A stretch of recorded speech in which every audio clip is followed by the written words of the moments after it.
I moved into my grandma's old house 3 weeks ago. It's a small place, far from town, settled at the end of a gravel road.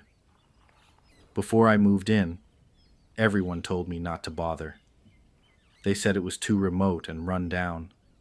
Plus, there were too many stories wrapped around it. But I was broke. It was what I needed at the time. No rent, no landlord breathing down my neck, just me and the quiet countryside. After the city and all its noise, that sounded like a retreat. They said people didn't last long renting here. Tenants would move in, stay a week or two, then leave, sometimes even without packing. Weird noises, a heavy feeling, or something in the walls. That's what most of them said. My opinion, I figured it was mice, or maybe their own nerves. Once you already heard a couple of stories, it's easy for your imagination to play tricks on you. For the record, I've never believed in ghosts. What I believe in are mold, faulty wiring, sleep paralysis, and trauma responses. In other words, science. And for the first few days, everything was normal. That was until I started hearing the footsteps. I'd hear them late at night, faint, like someone pacing in the living room. At first, I thought it was my imagination, or just the old wood settling, but the steps were steady, measured, like someone thinking as they walked. Then came the doorknobs. I'd lie in bed and hear them twitch. The soft double click, like someone testing every door in the house. I obviously locked mine, just in case, and I told myself it was just the house shifting, wind pressure. Whatever lies, I can tell myself to fall asleep. But one morning, something changed. I woke up to find a scarf around my neck. It's not just any scarf, it's her scarf. My grandma's favorite one, knitted burgundy wool, frayed at the ends, smelled slightly of old rose perfume.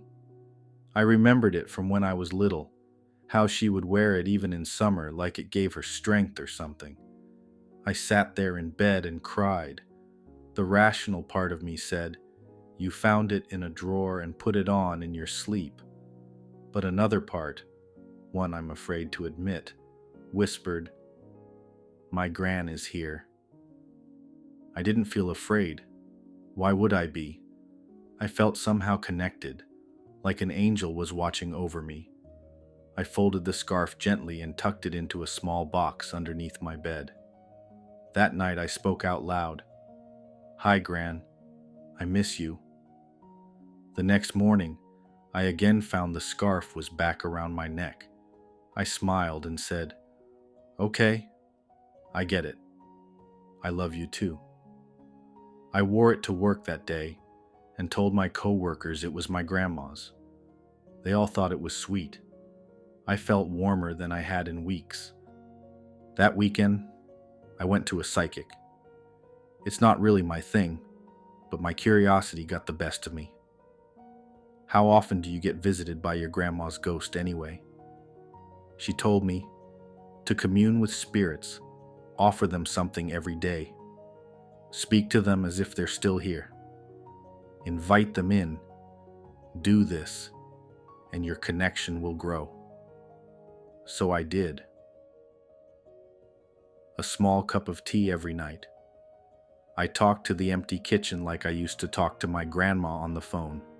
Days passed. The house felt lighter. The scarf got more snug and warm as time went on. The footsteps faded. Needless to say, I slept easier. That was until yesterday. I woke up feeling wrong. Not sick, but watched. Like every corner of the house has eyes closing in on me. I went through my usual daily routine, but everything felt off.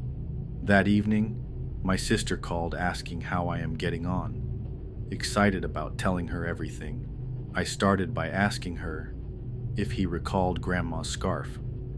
There was silence on the other end. "You really don't remember?" she finally said.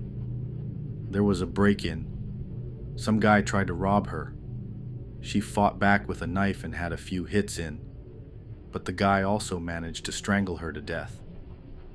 Heart racing and already knowing the answer, I asked, "Strangled with what?" "A scarf," she said. "That red one she always wore. They found it on the hands of the robber's lifeless body next to Grandma." My heart skipped a beat, and my hands flew to my neck. The scarf was warm, too warm, like someone had just breathed into it. That is when I found out that the entity lurking in this house is not my grandmother. I'd spent days feeding it, talking to it, inviting it and making its presence stronger.